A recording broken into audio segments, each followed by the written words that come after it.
Hi, I'm Kerry Kirkham, and you're sipping with the Wine Fox. Today I have with me this wonderful Crémant de Alsace, Gustave Lorentz. It is made in Kirkham in Alsace, France, at the base of the Vosges Mountains. Absolutely wonderful place. I recommend you go there. Very friendly, warm, welcoming, inviting locale, and great food, wonderful wines. So I purchased this wine at Costco. I'll talk about it in a little bit.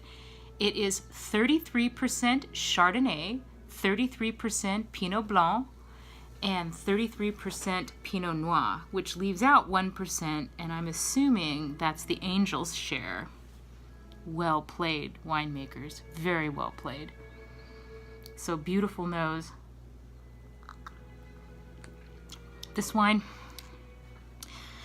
was $19.99, and I'll let you in on my buying process when I go out and buy wines, because I bought this wine at Costco.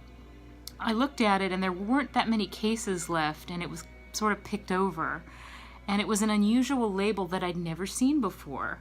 Beautiful traditional Alsatian style, the font, the colors, the layout, the heraldry right here, just gorgeous.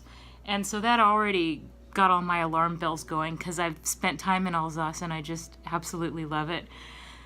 And the price, and I read the reviews, and by reading the review that was posted with the price and the wine, it sounded good, but there was a word in there that made me wonder if other people may not know what it means, and I thought I would explain it in case you come across this word in tasting notes again. So I'm going to read the tasting notes for this wine, which are fairly accurate. I'll give you my impressions also. So it had points from a magazine, which we're not about that. We're not about publishers' notes and points. Vivino gave it a 3.8. I would give it more of a 4.1.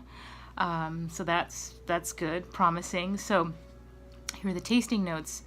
Touches of yellow apple and sponge cake on the nose.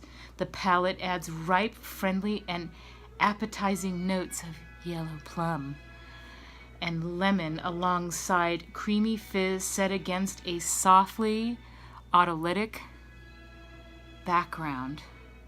So I can picture people standing on the polished concrete floor of Costco under the fluorescent lights going, autolytic, okay, what is that? So I'll explain.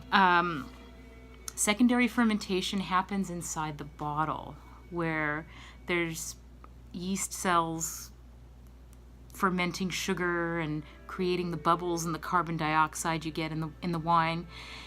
And once those yeast cells eat up all of the nutrients and the sugars and everything, they start to die. So that's called autolysis.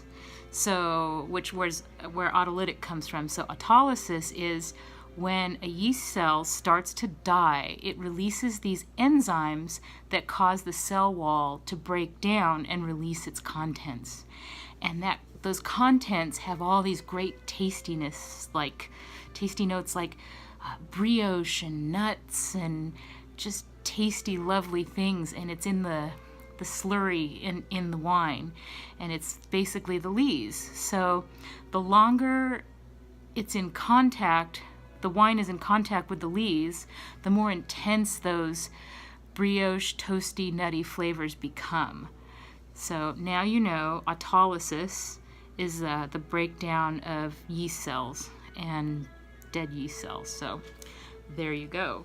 So I will talk also a little bit about the Lorentz family. They have been making wine in Alsace since 1836. Currently, the 6th generation is managing the winery. Georges Lorentz is managing it, so I love the fact that this has some history. And it's a $20 wine from a beautiful place, and it has great flavors. What I got out of it, I did get yellow apple. I got a toasty, crisp shortbread cookie, not sweet, so it's a very dry wine. Dry meaning not sweet at all. and it had a little bit of that lemon tartness. Just a great, easy drinking wine, and for $20, it's lovely.